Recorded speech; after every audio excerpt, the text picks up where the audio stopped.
And finally, for our last stories, before we conclude, now for those who are not familiar, now apart from the Amazon Prime Day that happened recently in the United States, now if you're an Apple loyal customer, you should be informed that the latest flagship iPhone 12 has been recently released. So if you're looking to upgrade your phone, if you have reasons to upgrade, I think there are compelling reasons, and we'll take a look if it's compelling reason enough for you, especially if you're a Android user. Should you even consider switching to an iPhone device and so forth? So let's take a look here.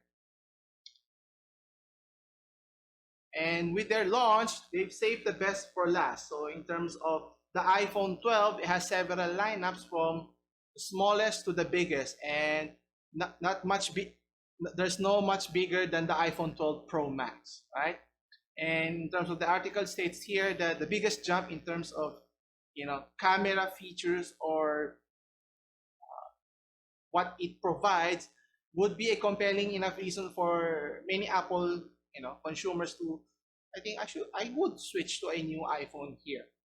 So their main improvements is across the board, so meaning not just the chipsets here or the processor, but the camera. It's obviously, if you have a phone, it used to be just for communicating to people, but larger screen is always better. Then refresh rate is that important, the smoothness of transitioning from one screen to another. Obviously, the interface is a key component, but now obviously with social media, with everything, the selfie, taking pictures with selfie, and also taking pictures, not just in regular circumstances, but during daytime or in nighttime and so forth, all of these. So combining the different features of, let's say, a regular DSLR, jam-packed into a mobile phone. Is it enough for you to shell out $1,100, $1,200? So that's 50, 60, 70, even 80,000 here in our country. So is it worth your money? Yeah, I could consider that. Now, obviously, the hardware-wise is not much different with the other lineup. So from their iPhone 12, you also have the iPhone 12 mini and the iPhone 12 Pro. So they all have the same, what they call this, same hardware, but with the difference in terms of their features. Okay, so they all have the same 12 megapixel sensor.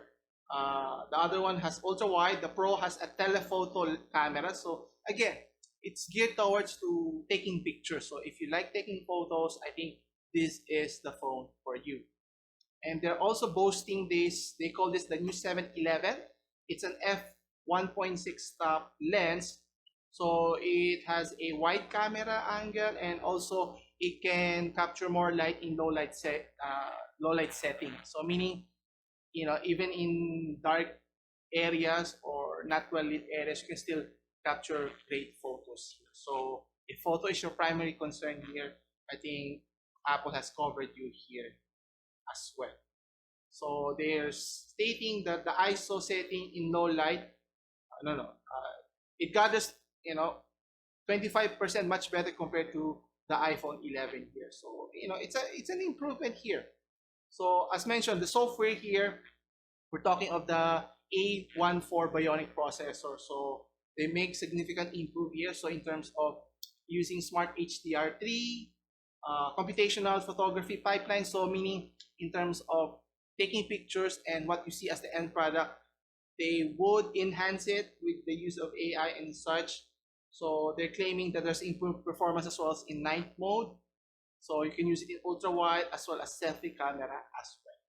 So is it enough for you to buy their product here now? Obviously, their price point is a big hurdle for many users, but if you're a Apple loyal product user, then I think that's something you would consider. But is it time to upgrade your old phone if you're using a different platform? Then, it's still a big hurdle here because the ecosystem of Apple versus Android is totally different here. But for me, I'm still an Android user, so it's a case-to-case basis. So it may apply to me, may not apply to you, and so forth here.